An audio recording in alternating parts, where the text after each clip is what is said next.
The Iceman cometh. 2007 Formula One World Champion Kimi Räikkönen tested the NASCAR Next Gen car for the first time today, ahead of a NASCAR Cup Series debut at the historic former Formula One track, Watkins Glen International. In this video, we will talk about Kimi's test, as well as go over the history of Formula One World Champions racing in the NASCAR Cup Series. I think there's at least one driver that will surprise you that raced in the NASCAR Cup Series. We will also be talking about a few of the other international stars that will be joining Kimi racing at Watkins Glen in the NASCAR Cup Series. It has been a busy couple of weeks. So if you are not subscribed, and I will tell you that these last few weeks have been some of the most crazy I have seen in auto racing, and we've been there from the start. From Kyle Busch to contract dramas such as Alex Palou. We've been talking about it all. So if you are not subscribed yet, be sure to go down there and hit the subscribe button, because that lets YouTube know that you want to see more of this content. And hit that like button too, that always helps.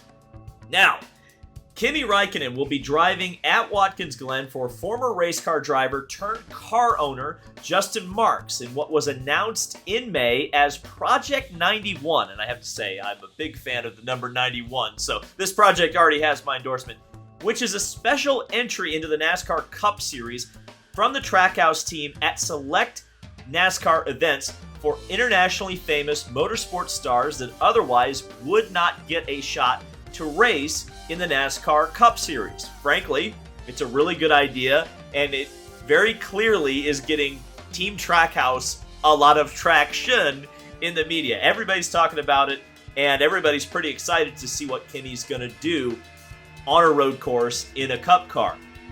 Now, throughout the week, Kimi has been in North Carolina at the former Chip Ganassi Racing Shop, getting fitted in the third Trackhouse car. He will be teaming with Daniel Suarez and Ross Chastain on Team Trackhouse, and both of those drivers have won NASCAR Cup Series races this year, and it's important to note that at least one of those wins took place on a road course. So this will be probably a very legitimate entry for Kimi Räikkönen to sink his teeth in.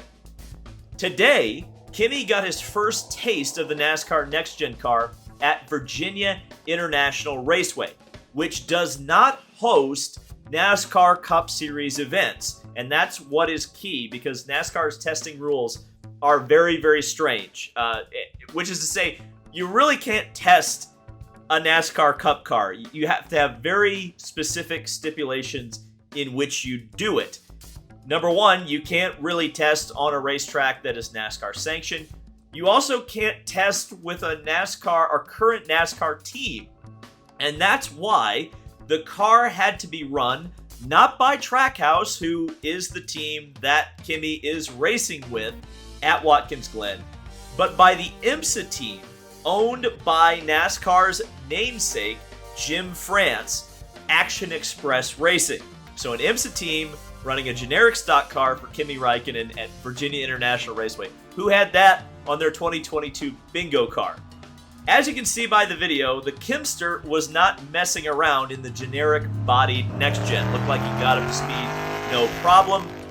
Now, Kimi did eventually get some reps in a proper Trackhouse Camaro bodied Next Gen, which he will race at Watkins Glen.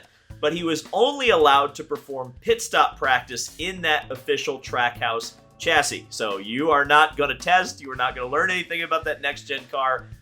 At least the team won't. The driver certainly can, because again, Kimi has not participated in a NASCAR Next Gen race, certainly, and hasn't been in a NASCAR race in over 11 years. And certainly, Kimi is no stranger, but it's been since 2011 that Räikkönen has been behind the wheel of a stock car. He has two NASCAR starts, one in the Truck Series and one in Xfinity, and certainly if you have seen the audio from those races, you will know that many memes came from that, including Kimi getting annoyed about the spotter yelling at him in a southern accent, and also the fact that they never gave him a drink bottle. Apparently Trackhouse has corrected this. Kimi's best finish, and no, that's not an intended pun, but it's very funny, was 15th in the Charlotte truck race, which he participated in. And of course, in case you forgot, he's the 2007 Formula One World Champion, and throughout his illustrious Formula One career, he racked up 21 career wins. Now, Kimi Räikkönen is not going to be the first Formula One World Champion to participate in the NASCAR Cup Series. Far from it. In fact, we can go all the way back to the 1960s, and one of the greatest race car drivers to ever strap in to a race car, Jim Clark. He had one NASCAR start, that coming for the Holman and Moody Ford team at Rockingham in 1968. Now, unfortunately, he fell out of the race with an engine failure and was credited with the 30th finishing position.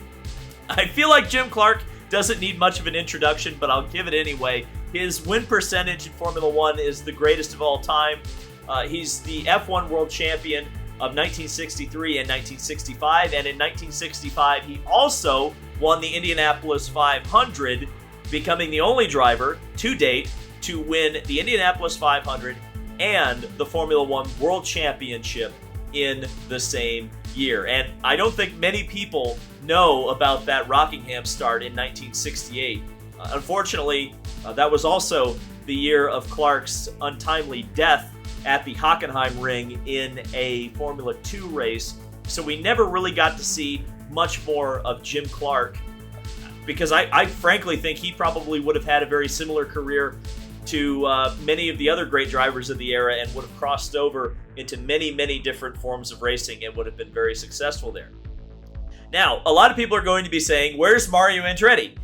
Well, Mario technically is not a driver who came into NASCAR with a world championship, because he won his world championship long after he left NASCAR in the rearview mirror. But I should note that, of course, Mario Andretti did win the 1967 Daytona 500, and to date, he is the only driver that has parlayed NASCAR success into a world championship. But the distinction is world champions coming over to play in NASCAR, and to date, I mean, Mario can do anything he wants at this point. To date, maybe he's the next Trackhouse 91 driver, but Mario has not participated in a NASCAR Cup Series race since he won his world championship. But this driver has Jacques Villeneuve, who is also one of the most, or is really the most experienced world champion who's ever crossed over into NASCAR.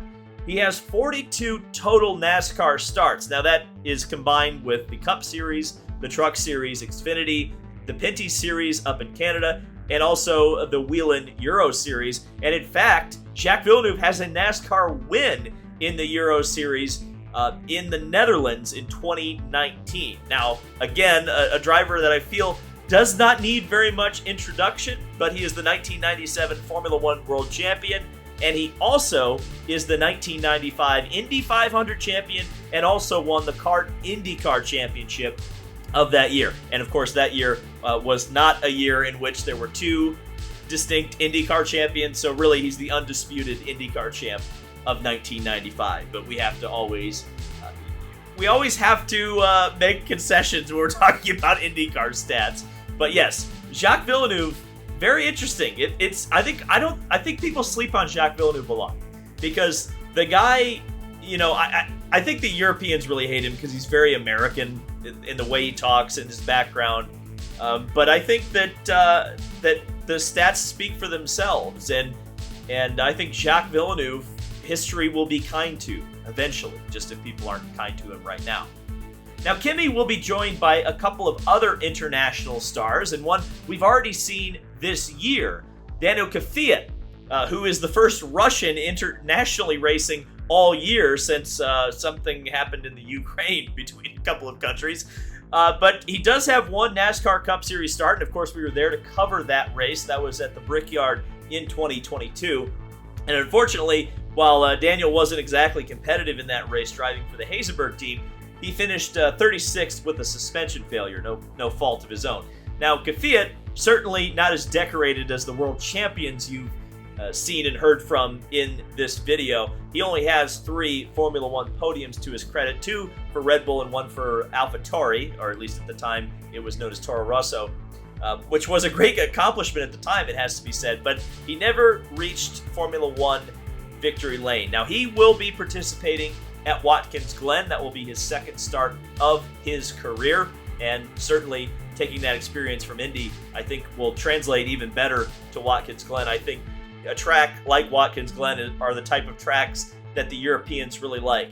And also joining the 2 international drivers is Mike Rockenfeller. Now, he has the distinction of being the only driver on this list who doesn't have an extensive Formula One history.